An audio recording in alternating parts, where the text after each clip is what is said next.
আজ আমি এমন একটি রেসিপি দেখাবো 8 থেকে 80 সবার প্রিয়।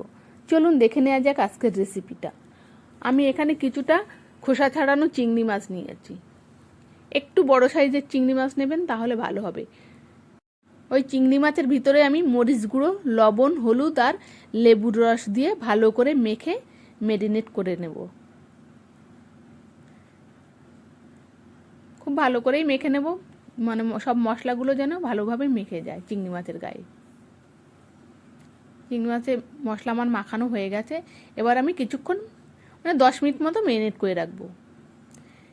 এই রেসিপিটার নাম হলো তেল চিংড়ি, তাই এখানে আমি তেলটা কিন্তু বেশি পরিমাণেই লাগবে। এখানে কড়াইতে আমি সর্ষের তেল দিয়েছি, একটু তেলটা বেশি পরিমাণ। আর তেলটা গরম হয়ে গেলে আমি এখানে হাফ বাটি রসুন কুচি দিয়েছি। রসুনটাও একটু বেশি পরিমাণে লাগবে। রসুনটা যখন একটু ভাজা ভাজা হয়ে যাবে, খুব বেশি ভাজা হবে না, একটু ভাজা ভাজা হবে, তখন আমি এখানে 15-16টার মতো শুকনো লঙ্কা কেটে কেটে কুচিয়ে দিয়ে দিয়েছি। আপনাদের কাছে চিলি ফ্লেক্স থাকলে চিলি ফ্লেক্সও দিতে পারেন, না হলে লঙ্কা কেটে দিয়ে দেবেন।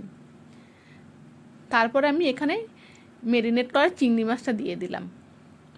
এবার চিংড়ি মাছটা দিয়ে আমি মশলাটার সঙ্গে ভালো করে মিশিয়ে নেব। এই চিংড়ি মাছে কিন্তু কোনো জল লাগবে না, চিংড়ি মাছের জলেই কিন্তু রান্নাটা হয়ে যাবে। একটু ভাজা ভাজা করে নেব চিংড়ি মাছটা, খুব বেশি ভাজবো না, তাহলে চিংড়ি মাছটা কিন্তু মানে চিটচিট ছিবড়ি ছিবড়ি হয়ে যাবে।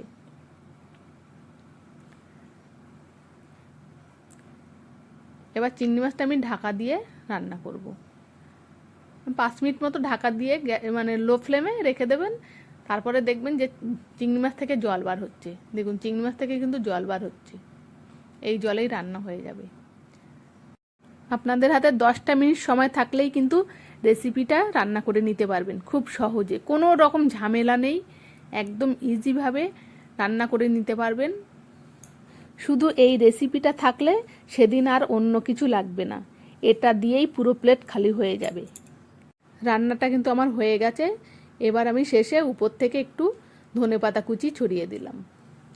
ধনেপাতাটা দেওয়ার পরে খুব বেশিক্ষণ কিন্তু আপনারা রান্না করবেন না।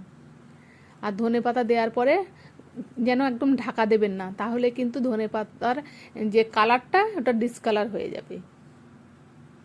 চিংড়ি মাছের এই রেসিপিটা খেতে কিন্তু একদম অপূর্ব স্বাদের। রেসিপিটা ভালো লাগলে অবশ্যই বাড়িতে একদিন ট্রাই করবেন, আর কমেন্টে আমাকে জানাবেন কেমন হয়েছিল।